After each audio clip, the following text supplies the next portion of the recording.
Today, we're going to talk about leadership styles. So, you may or may not know what leadership styles are. Leadership styles are academically researched behaviors that have been studied. Books have been written about, papers have been written about, all kinds of things have been written about by professionals who have researched and studied leadership. I'm not sure why that they've done that, but they did. So, we're going to talk a little bit about it. Leadership styles are one of the components for you to become the best leader possible. It's for you to understand, first of all, the type of leader, kind of like your North Star, the leader that you want to be, which we discussed in our previous lesson. We pair that with your leadership style. And so when you understand kind of the way that you operate or your kind of way that you lean into leadership and the traits that you're trying to develop and making really conscious choices as far as like, this is how I want to be as a leader. Paired with that, that's how we become intentional leaders, right? So we're going to talk a little bit about leadership styles. We're going to dive in. We're going to talk about, the good stuff, the bad stuff, the things we kind of want to go forward with. Also, once you have gone through this full presentation, you will see that there's a couple links that I've provided for you. One of the links is the Wikipedia site that talks about leadership styles. You can go ahead and you can Google leadership styles, but you're going to get a million hits. You're going to see a million things where anybody's dubbed something a leadership style. The leadership styles that we're talking about today are, again, the ones that have been reviewed academically and reviewed by peers, psychologists, all of the people who know. So that's what we're going to study. So the Wikipedia site is going to give you kind of an overview of these leadership styles, but then you can also continue to go down the rabbit hole and find more articles and papers and books about these leadership styles. But we're really just going to focus in on these peer-reviewed leadership styles. So let's dive in. So leadership styles, again, the method of providing direction, implementing plans, and motivating people is the overall definition of these leadership styles. So you'll notice that I have the top three are in red and then the bottom three are not in red. The top three in red are autocratic, paternalistic, and laissez-faire.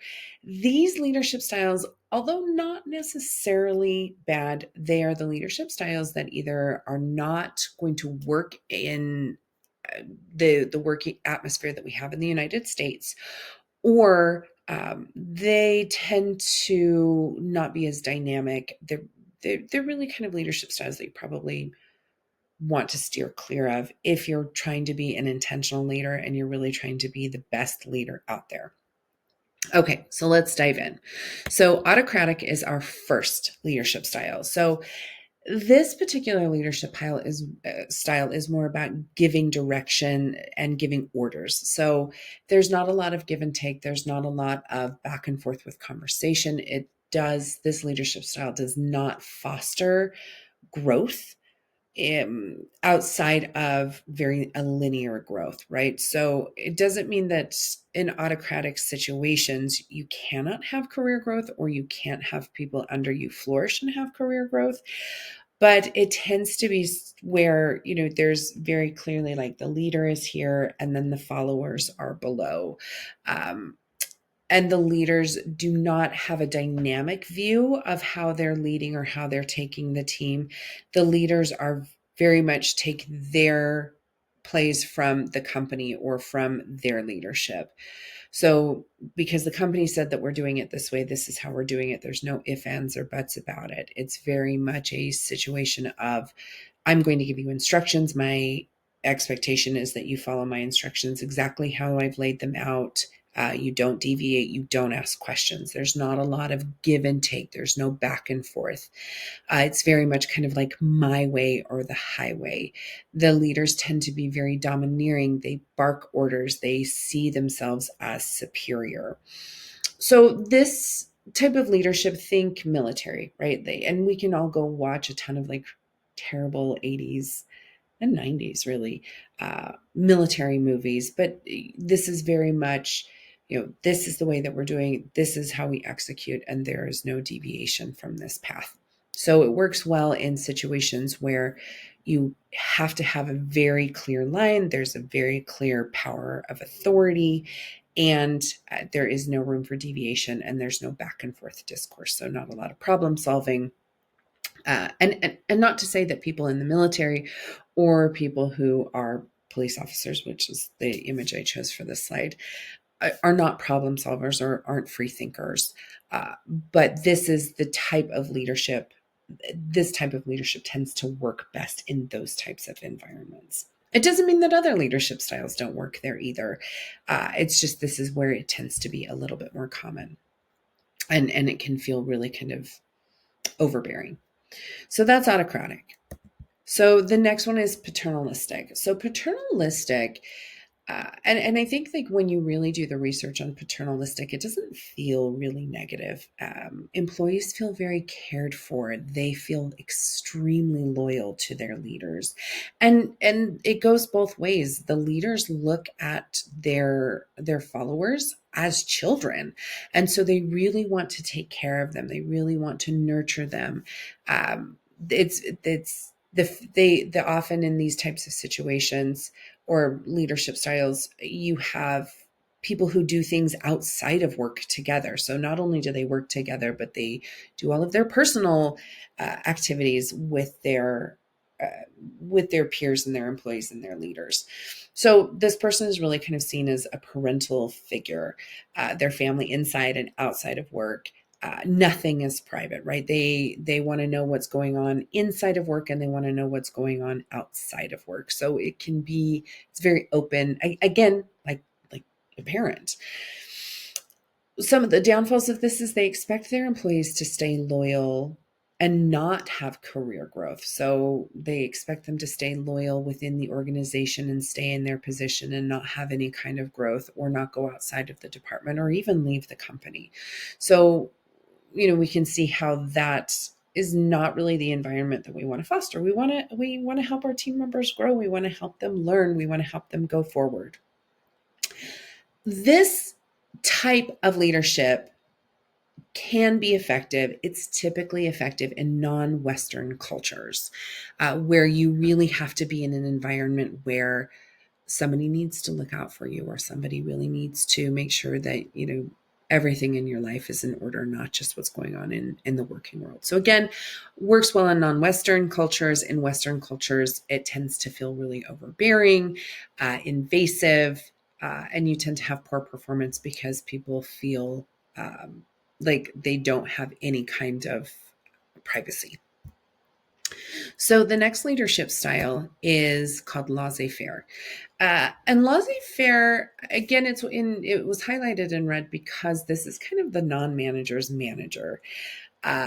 So these leaders don't directly participate in decision making. Oftentimes they just say, here's the direction, go forth and conquer, and do it if you want to, or don't do it. They tend to really come across as not caring or really detached. They give their employees the complete freedom to make decisions regarding their work. So, if you want to do it, do it. If you don't do it. If you want to come in now, come in now. Or if you want to work these hours, come in and work these hours. I don't really care. You just need to do you, right? And so they allow their followers to self-rule and self-manage, and they only offer guidance and support if it's requested of them. And still the guidance and support can be very, very wishy-washy. And this tends, although, I think that we all were like, oh, I wish my boss was never involved in what I did and what they're saying. It's really not an effective way to manage teams. So you tend to have lower productivity on teams, and you have lower employee satisfaction. And really, it's because employees really want guidelines. They want boundaries. They want to be able to know what they can do and what they can't do. They also want to know that their contribution contributes to the overall success of the department and the company. There are some teams where laissez-faire management can work. It can work when you've got highly productive, highly self-managed individuals. which sadly is not the case for most departments. So a lot of times you see this can work with engineering departments, it can work with IT departments, when individuals are often so siloed and working only on their one function within the department or within the organization. So it can work in those organizations. But again, you tend to have employees that are really not satisfied because it's not highlighted on the work that everyone's doing, or they don't see that the progress of the projects that they're doing shares to the whole. So you get a lot of finger pointing with employees of like, well, I do so much more work, or they don't do enough work. So in general, laissez-faire is not the best place for you to be. There are attributes that can be effective as far as like allowing your team to work on projects and be a little bit more self-managed. But in general, the laissez-faire leadership style is not someplace you want to be. So the next style is democratic. So we're now moving into kind of the more positive leadership styles. So democratic, as you might guess, is something where we're just sharing our decision making. So everybody has a vote. Everybody gets to make a decision. Everybody feels bought into the process, or everybody feels good when a project maybe doesn't leave the ground and they have to junk the project. So really collaborative. Everybody feels that they have a voice. There's social equality. So no one person, their opinion matters more. There's less favoritism in this type of atmosphere. You tend to have high productivity. You have high productivity because everybody voted to do the thing that they wanted to do, or the things they didn't want to do. And so they feel really bought in. They feel like their voice matters. They feel really good about bringing solutions. You have more creative solutions that come out of this because everything's an option and everybody gets to kind of vote on it. It encourages people sharing their ideas. The teams tend to have very, very high morale, again, because they're so bought into the process. The downside of democratic leadership is you tend to have unfinished projects. So you have people who are voting on things and you're doing things, but because everybody's always kind of doing all of these things, it tends to lack structure. It tends to lack an overall direction. Again, because there's not somebody who's leading the projects, everybody's doing on it. So it can be very easy to have scope creep and projects get out of hand because, everything's important, right? You also tend to have communication failures. So again, because everybody is brought together when it's time to work on something, if for some reason the company has to go in a different direction or a project is scrapped, it can be done in a closed door and not brought to the group for the decision, or if where everything is waiting for a decision, it's easy for projects to kind of slowly die. So there's some really, really great things. It's not a bad leadership style. Again, it fosters really, really high morale within organizations, but it can be a little disorganized. So the next style that we're going to talk about is transactional. So it's or called management by exception. So this is a type of leadership where it provides rewards for good performance. So an employee does a great job, we reward them by giving them another project or through recognition. It aligns tasks with talents or interests of the followers. So this one's really great because you might have somebody on your team who's super into like doing social media, and then you might have somebody else who doesn't like doing social media. You get a social media project and you're not going to give it to the person who absolutely loathes doing that type of work. You're able to give it to the person that it aligns the best with. Or you've got somebody who's really interested in creating trainings and teaching the team. You're not going to give that person all of your data. You're going to give that person, hey, here's some training activities, because it really helps build people in careers. So this leadership style can really aid in developing your individuals and helping them become specialized or promoted within organizations. It drives innovation because everybody wants to work on a different project or a project that aligns with their talents or skills or interests. So people are constantly looking for a new idea or a new project to work on. It gives them motivation and excitement around their job and getting to do additional tasks within their job. And in general, because you're giving these types of projects to people that they line up with, people feel trusted. They feel like they can go out and they can really kind of take a project from the beginning until the end. Probably the biggest downfall for this leadership style is it can highlight favoritism.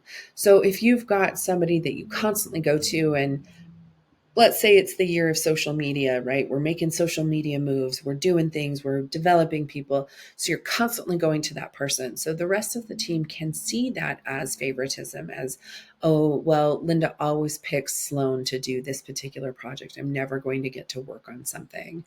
It can also make employees feel like if they maybe got a poor review, or maybe they're not in the best good graces, or they're not the favorite, that they'll never get to work on something. So it can actually be really demotivating for your team. So there are some things to kind of look at when you're looking at transactional leadership. And then the last leadership style, which there have been many, many books written about, and I'm sure you've seen a lot, is transformational leadership. So transformational leadership is kind of the best of all of the leaderships, right? It's somebody who there's clearly a leader, and this leader has got a clear vision, and they don't bark orders at their team members. They inspire their team. So their teams come in and they want to work and they want to do well, not because their manager told them they needed to. They come in because they see that their leader's doing great things and they want to do great things too, and they feel part of a whole. So that it's really good at inspiring their team members. There's also really great communication with transformational leadership. So these types of leaders are really good at communicating what they need, what they don't need. They're really great at providing feedback, and their team tends to be really open to it because there's an overall layer of trust. And because of that trust, they also build loyalty within their team. And in general, these types of leaders transform organizations. These are the leaders that everybody wants to follow, again, because they feel trusted. They feel like they have some autonomy over their work. And so these are the leaders that everybody wants to be. So as you're going through and you're reading these leadership styles and you're like, oh, geez, I don't know if I feel more transactional, or actually I feel a little laissez-faire, or, I really love the spirit of collaboration and I'm definitely a democratic leader. But then, as we're reading through this, we're saying that maybe those aren't the best leadership styles. Your leadership style, you're going to go through, you're going to take this quiz, and I've included the link down below. So you'll take the quiz just to get your baseline. Just because you fall into you have leadership leanings, does not mean you have to stay in that leadership category. Or maybe you want to stay in that leadership category. Maybe you get and you're like, you know what, I'm a democratic leader and I like the spirit of collaboration and I like having everybody have a voice and I like doing this. And it's okay if I don't transform my organization because I feel really comfortable and confident here and I feel like I can be great. There are many great leaders that are democratic. There are many great leaders that are transactional, and there are many that are transformational. So we've gone kind of like from good to better, but it doesn't mean that you can't kind of move within your leadership styles, and it doesn't mean that you can't fall into this leadership style and make it great for you too. This is just about learning about who you are, your natural inclination, and then pairing it again with the leader that you want to be and making that work, right? Doing it your way and making sure that you feel like the best leader and you're going forward every single day.